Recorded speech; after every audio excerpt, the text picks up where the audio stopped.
क्या हो गया जी। नमस्कार। कल मैंने आपको बताया था कि डायबिटीज़ क्या है और डायबिटीज़ के बारे में बहुत ही हल्का फुल्का इंट्रोडक्शन दिया था। अब आज मैं आपको बता रहा हूँ कि डायबिटीज़ की मेन कारण क्या है, उनको मेन कंट्रोल करने की विधियाँ क्या हैं। पहली बात तो ये है कि खाने 3 प्रकार के होते हैं। न्यूट्रल खाने, न्यूट्रल फूड्स, नेगेटिव खाने मतलब जिसमें नेगेटिव विशेषताएं होती हैं, और पॉजिटिव फूड्स जो खाने के लिए स्वास्थ्य के लिए बहुत अच्छे होते हैं। न्यूट्रल फूड्स में जो आता है वो आता है जैसे खीरा, गाजर, सलाद, ये सारी चीज़ें आती हैं।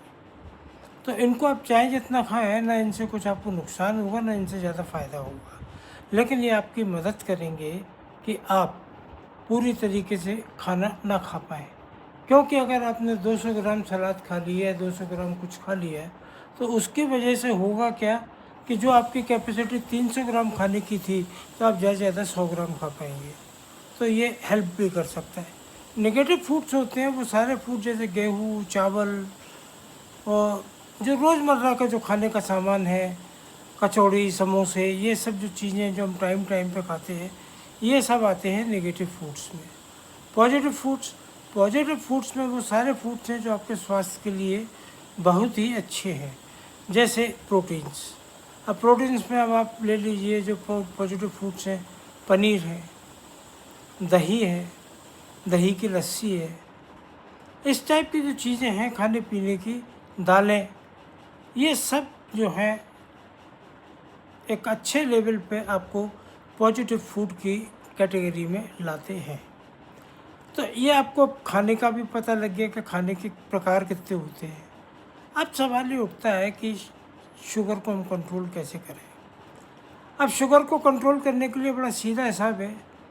आपके पास 10 रुपये हैं, 10 रुपये आपने खर्च कर दिए तो 0 हो गए। ठीक उसी प्रकार जितना आपने खाना खाया उससे कैलोरीज जितनी बनी, मान लीजिए 100 कैलोरीज बनी, तो आपको इतनी मेहनत करना है, इतना काम करना है कि 100 कैलोरीज पूरी ख़त्म हो जाए। तो इसका मतलब ये है कि हिसाब किताब 0 पर आ जाएगा। तो ये भी ठीक है, लेकिन ये हो नहीं पाता। अब सवाल उठता है कि क्यों नहीं हो पाता।